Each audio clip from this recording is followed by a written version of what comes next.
Bismillahirrahmanirrahim. Assalamualaikum warahmatullahi wabarakatuh.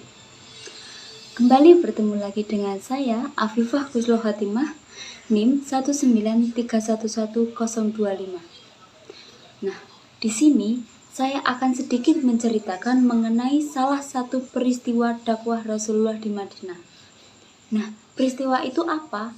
Peristiwa itu adalah Perang Uhud.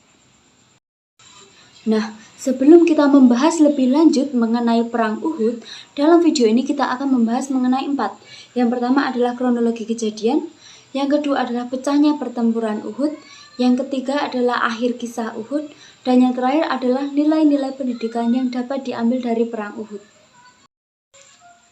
Yang pertama, kita akan membahas mengenai kronologis Perang Uhud. Perang Uhud adalah perang kedua dalam sejarah dakwah Rasulullah SAW.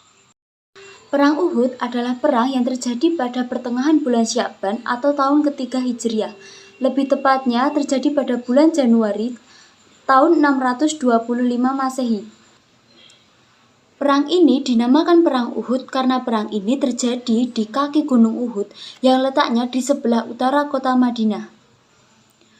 Nah, sebab utama dalam peperangan ini adalah kekalahan yang diderita oleh kaum kafir Quraisy yang terjadi dalam peperangan Badar yang menjadi pukulan hebat bagi kaum kafir Quraisy itu sendiri.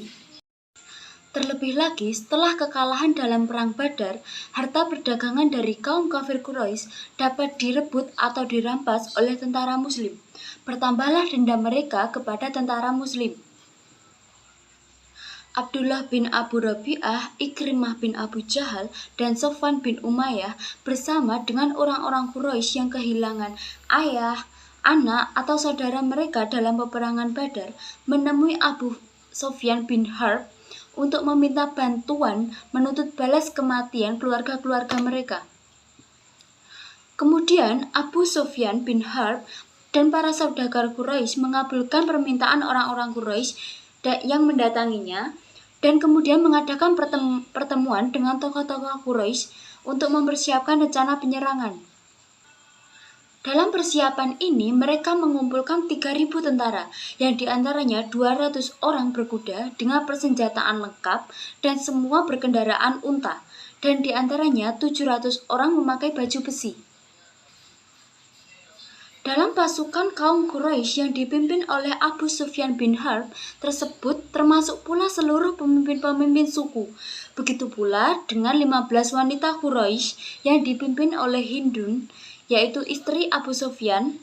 Bahkan budak-budak mereka pun diperintahkan supaya ikut menjadi anggota. Nah, yang selanjutnya kita akan membahas mengenai pecahnya pertempuran Uhud. Rasulullah menerima kabar penyerangan melalui surat yang dikirim dari kaum kafir Quraisy yang dikirim oleh paman beliau yaitu Abbas bin Abdul Muthalib. Kemudian setelah menerima surat itu, Rasulullah berkumpul dengan para sahabat dan bermusyawarah. Dalam musyawarah tersebut, Rasulullah mengemukakan pendapatnya, jika kalian mau, tetaplah tinggal di Madinah dan biarkan mereka di tempat mereka kini berada. Jika mereka tetap di tempat itu, maka ia menjadi tempat yang paling buruk bagi mereka. Jika masuk menyerbu kita akan serang balik mereka di dalamnya. Pada awalnya, pendapat Rasulullah untuk tetap tinggal di Madinah disetujui oleh beberapa tokoh Muhajirin dan Ansor, terlebih lagi oleh Abdullah bin Ubay bin Sahlul, seorang pemimpin kaum munafik yang memang menginginkan kaum muslimin untuk tetap tinggal di Madinah. Tetapi pada akhirnya terdapat selisih pendapat yang terjadi dalam kaum muslimin. Dan pada akhirnya kaum muslimin itu menyerahkan segala keputusan kepada Rasulullah, apakah ingin tetap tinggal di Madinah atau keluar dari kota. Pada hari Jumat atau malam Sabtu, tepatnya 11 Syawal, Rasulullah dan pasukannya sampai di sebuah dusun yang bernama Dusun Syaikaim. Di tempat itu pula Rasulullah memperhatikan pasukannya yang masih di bawah umur dipersilahkan untuk kembali ke Madinah Akan tetapi, ada 2 orang di antara mereka yang tetap diizinkan Rasulullah untuk ikut berperang karena keahlian mereka. 2 orang itu adalah Rafi' bin Hudaij yang pandai memanah dan Samurah bin Jundab yang pandai dalam berperang. Ketika kaum muslimin tiba di sebuah dusun yang bernama Syawat, kawasan yang berada di antara Madinah dan Uhud, Abdullah bin Ubay bin Sahlul dan sepertiga dari pasukan pengikutnya yang terdiri dari orang-orang munafik dan kelompok yang memiliki iman yang lemah dan penuh keraguan dalam hati mereka, berbalik dan kembali ke Madinah. Dengan kembalinya Abdullah bin Ubay beserta pasukannya, maka berkuranglah jumlah pasukan. Ketika Rasulullah dan pasukannya sampai di Gunung Uhud, Rasulullah menyiapkan dan mengumpulkan pasukannya untuk berperang. Lalu beliau memilih kawasan bukit untuk melindungi mereka. Rasulullah memberikan panji perang kepada Mus'ab bin Umair radhiyallahu anhu, dan di sisi lain pasukan beliau menegaskan Zubair bin Awam radhiyallahu anhu. Sementara di sisi kanan beliau menugaskan Al-Munzir bin Amr radhiyallahu anhu. Di antara itu, mereka terdapat 50 pasukan berkuda. Beliau juga menugaskan para pemanah secara khusus yang berjumlah 50 orang di bawah pimpinan Abdullah bin Jubair al-Alusi. Pada saat itu, barisan tentara musyrik sudah tertata dan sudah berbaris di kaki Gunung Uhud. Sayap kanan barisan kuda dipimpin oleh Khalid bin Walid. Sayap kiri barisan berkuda dipimpin oleh Ikrimah bin Abu Jahal, dan barisan tengah dipimpin oleh Sofwan bin Umar. Peperangan itu dimulai dengan perang tanding duel. Dari barisan musyrikin keluarlah seseorang yang meminta tanding duel. Zubair bin Awam yang meladeni tantangan itu dan berhasil membunuhnya. Kemudian Ali bin Abi Thalib menyerang Tolhah, si pemegang panji musyrikin, dan berhasil menewaskannya. Kemudian Panji beralih pada saudaranya yaitu Utsman, tetapi Hamzah dapat mengejar dan dapat membunuhnya. Secara berturut-turut kaum muslimin berhasil membunuh 9 pembawa panji perang mereka. Akhirnya panji perang tergeletak di atas tanah yang membuat surut semangat dari kaum musyrikin. Dalam ketangkasan dan semangat jihad kaum muslimin dan juga dengan mematuhi strategi perang yang dijalankan oleh Rasulullah, kemenangan kaum muslimin telah tampak. Kaum kafir Quraisy dibuat kelabakan dan kocar-kacir dan meninggalkan medan peperangan termasuk harta benda mereka. Melihat kaum kafir Quraisy yang kocar-kacir dan meninggalkan harta benda mereka, anggota dari pasukan pemanah yang dipimpin oleh Abdullah bin Jubair yang bertugas melindungi kaum muslimin dari serangan kaum kafir Quraisy dari arah belakang, berteriak, "Harta-harta rampasan itu sekarang sudah di depan mata. Apalagi yang kalian tunggu? Ayo ambil semua." Seruan itu membuat Abdullah bin Jubair marah. "Apakah kalian sudah lupa dengan apa yang dipesankan oleh Rasulullah?" kata Abdullah. Tetapi sebagian besar mereka mengajukan peringatan itu dan mereka mulai berlarian menuruni bukit untuk mendapatkan harta rampasan perang, dan tinggallah Abdullah bin Jubair bersama 10 orang anggota pasukannya di atas bukit. Karena sebagian besar anggota pasukan pemanah yang telah meninggalkan bukit, maka lemahlah benteng pertahanan kaum muslim. Kelengahan ini tidak disia-siakan oleh Khalid bin Walid yang sejak awal sudah mengawasi apa yang terjadi. Saat melihat pasukan pemanah meninggalkan pos-pos mereka, dia bersama pasukannya memutari gunung. Lalu dari arah belakang menyusul pasukan Ikrimah naik ke atas bukit dan menghabisi pasukan pemanah yang tersisa di tempat. Karena pertahanan kaum muslimin terbuka, pasukan kafir Quraisy berhasil menyelinap masuk ke tempat di mana Rasulullah berada. Kemudian mereka melempar beliau dengan batu hingga terjatuh ke dalam posisi miring. Batu itu mengenai gigi dan berhasil melukai wajah dan bibir beliau. Orang yang berhasil melempar beliau dengan batu ialah Utbah bin Abu Waqqas. Mus'ab bin Umair, seorang pahlawan Islam yang gagah berani, ketika itu sedang memegang bendera tentara Islam, selalu melindungi Nabi Muhammad SAW dari gempuran tentara musyrikin Quraisy. Ibnu Qon'ah akhirnya menikam Mus'ab dari belakang. Dia menyangka yang ditikamnya adalah Rasulullah, karena ia belum pernah melihat wajah beliau. Sedangkan Mus'ab bin Umair bila memakai pakaian peperangan rupanya mirip dengan beliau. Karena itu, Ibnu Qon'ah dengan penuh kegagahannya, beliau bersuara dengan sekeras dan lantang berulang kali mengatakan Muhammad telah terbunuh. Mendengar Rasulullah SAW telah terbunuh, maka pasukan kaum muslimin semakin kacau balau, sehingga sebagian dari mereka yang memilih tetap bertempur melawan kaum kafir Quraisy sekuat tenaga, dan sebagian lagi memilih untuk melarikan diri ke dekat kota Madinah. Tetapi mereka tidak langsung memasuki kotanya karena malu, sembari menunggu kaum muslimin yang lainnya untuk menyelesaikan perang. Kaum musyrikin juga menghujani Rasulullah SAW dengan batu-batu. Salah satunya berhasil mengenai pinggang beliau, sehingga menyebabkan beliau terjatuh ke dalam lubang yang sengaja digali oleh Abu Amir al-Fasik untuk menjebak kaum muslimin.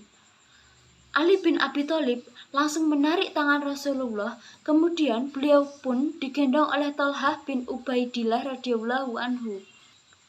Wahsy, budak Jubair bin Mut'im yang ditugaskan untuk membunuh Hamzah radhiyallahu anhu, berusaha mendekati Hamzah radhiyallahu anhu yang sedang bertempur dengan gigihnya. Saat itu, Hamzah bin Abdul Muthalib berkata, "Kemarilah." Usai berkata seperti itu, Hamzah radhiyallahu anhu menghabisi Sibak bin Abdul Uzza. Wahsy pun menggerakkan tombaknya. Saat sudah siap, Wahsy menggerakkan tombaknya ke arah Hamzah bin Abdul Muthalib dan tepat mengenai bagian bawah perutnya.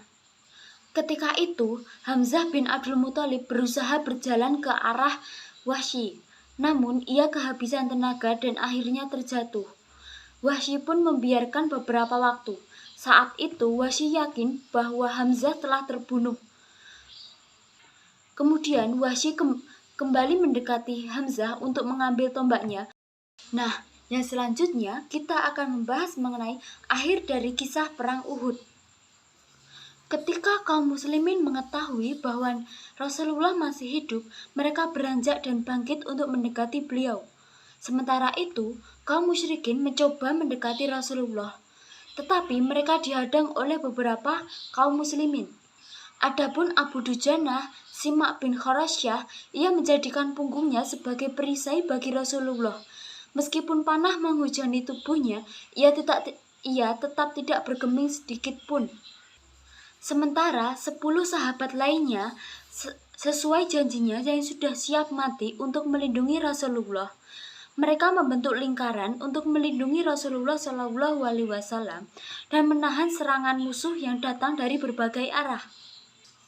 Ketika kaum Quraisy mengetahui bahwa Rasulullah masih hidup, Khalid bin Walid memimpin pasukannya untuk menaiki ke atas bukit. Melihat pasukan Khalid, Umar bin Khattab dan beberapa sahabat menghadang dan memukul mundur mereka. Yang tadinya kaum muslimin mulai kocar-kacir kembali menuju ke bukit di mana Rasulullah berada. Dan ketika itu adalah waktu sholat zuhur. Maka Rasulullah SAW melaksanakan sholat bersama para sahabatnya yang dilanda keletihan yang luar biasa dan juga akibat dari luka-luka yang diderita. Maka Rasulullah mengimami sholat dengan duduk yang juga diikuti oleh para sahabat lainnya. Setelah pasukan Quraisy mengundurkan diri, Rasulullah mengutus Ali bin Abi Thalib untuk mengikuti jejak kaum Quraisy. Apakah benar mereka kembali ke Mekah atau pengunduran mereka hanyalah sebuah jebakan bagi kaum muslimin? Ternyata kaum Quraisy menggiring kuda-kuda mereka ke sebelah selatan mereka dan menaiki unta-unta mereka untuk kembali ke Mekah. Setelah itu, kaum muslimin mengurusi para sahabat yang telah gugur dalam medan peperangan. Pada saat itu, kaum muslimin yang mati syahid berjumlah 70 orang. Di antara mereka terdapat Hamzah radhiyallahu anhu, paman Rasulullah. Beliau dibunuh oleh Wahsy, budak yang dimerdekakan oleh Bani Naufal untuk tujuan tersebut. Namun sesudah itu Wahsy masuk Islam. Bahkan ia termasuk salah seorang yang membunuh Musailamah al-Kadzab. Kemudian Rasulullah keluar mencari Hamzah bin Abdul Muthalib. Yang terakhir, kita akan membahas mengenai nilai-nilai pendidikan yang dapat diambil dalam perang Uhud. Yang pertama adalah akhlak seorang hamba terhadap Tuhannya. Nilai-nilai pendidikan dari akhlak ini ditunjukkan oleh Rasulullah SAW dan kaum muslimin ketika serangan, gangguan, dan kezaliman yang bertubi-tubi mereka dapatkan yang dilakukan oleh kaum kafir Quraisy terhadap mereka dan kaum muslimin dari sejak mereka di kota Mekah hingga pada peperangan Uhud ini tidak serta-merta membuat Rasulullah serta para sahabatnya mengeluh dan menyalahkan qada dan qadar Allah Subhanahu wa taala yang ditimpakan kepada mereka, padahal mereka telah beriman kepada Allah. Yang kedua adalah akhlak seorang pemimpin terhadap kaum yang dipimpinnya. Akhlak ini tersirat ketika Rasulullah menerima berita rencana penyerangan kaum kafir Quraisy terhadap kaum muslimin. Rasulullah ketika itu meminta para sahabat dan kaum muslimin lainnya tentang bagaimana strategi menghadapi peperangan tersebut.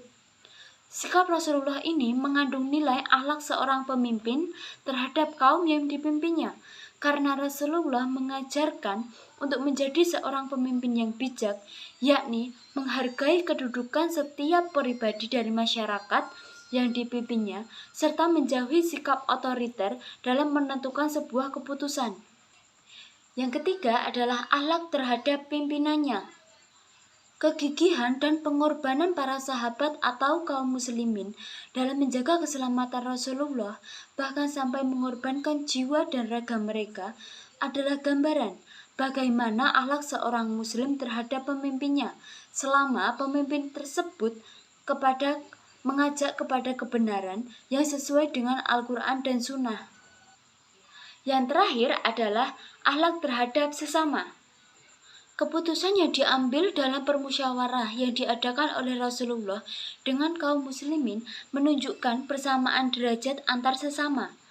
Semua pribadi kaum muslim memiliki hak untuk menyampaikan pendapat dan kewajiban melaksanakan keputusan bersama dengan tidak memandang derajat ataupun golongan. Tidak ada perbedaan di antara sahabat-sahabat dekat Nabi dengan kaum muslim pada umumnya. Bahkan termasuk Abdullah bin Ubay yang sejak awal sudah terlihat kemunafikannya. Mereka tetap saling menghormati hak dan kewajiban. Nah, itu tadi adalah sedikit cerita mengenai kronologis perang Uhud. Semoga apa yang saya sampaikan dapat bermanfaat bagi kita semua. Dan jika ada kurang lebihnya, saya memohon maaf. Wabillahi taufiq wal hidayah. Wassalamualaikum warahmatullahi wabarakatuh.